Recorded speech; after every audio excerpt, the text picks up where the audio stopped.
Это проблема мирового масштаба, сгубившая не одну тысячу жизней. Речь идет о наркомании, точнее заболевании, потому что оно может сопровождаться соматическими расстройствами. К тому же имеет 3 стадии развития.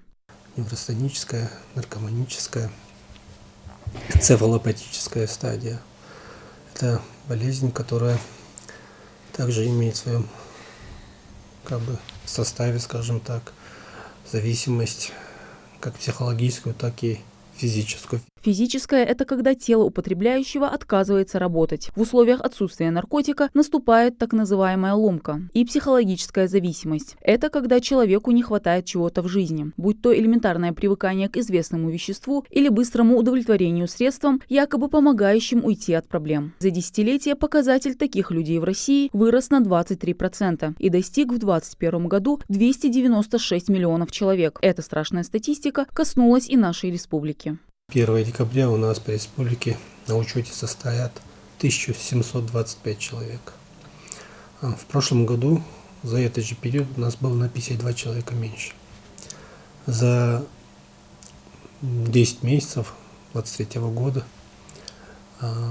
даже за 11 месяцев 2023 года мы поставили на учет 100 человек.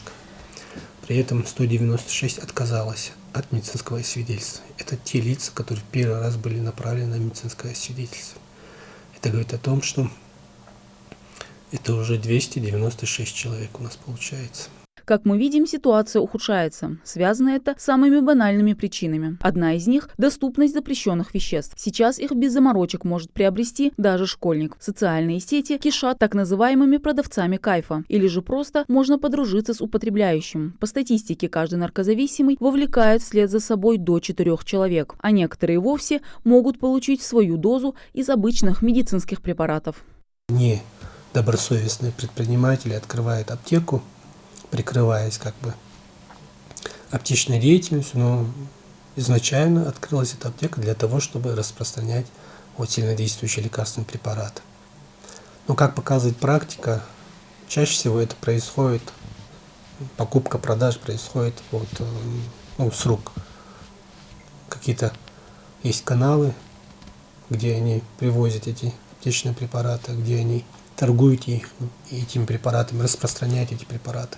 Последствия употребления так называемого кайфа самые плачевные, которые ни один потребитель не сможет избежать. Здесь самое главное последствие то, что формируется уже 2-я, 3-я стадия. Я сказал, неврастеническая стадия. Это когда, без наркотика плохо, он попробовал, но все равно он может держаться, он может неделю, месяцами ходить. Навязчивое желание бывает, но при определенных обстоятельствах он только это делает, он может контролировать этот процесс.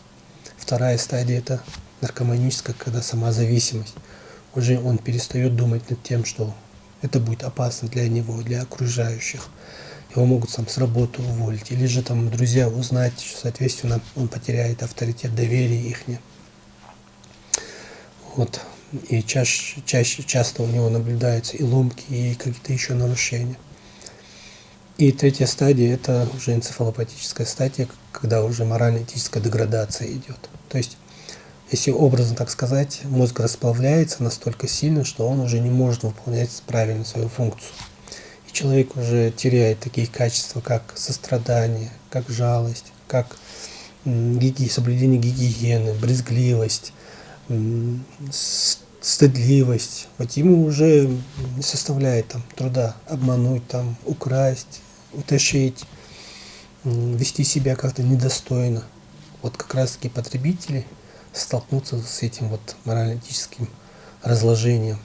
Вернуться к нормальной жизни зависимый может только если сам этого захочет. На сегодняшний день существует множество наркологических центров со специалистами, которые помогут пройти все этапы лечения и вернуться к нормальной жизни без наркотиков. Мадина Цора, Асхаб Белакиев, Новости 24.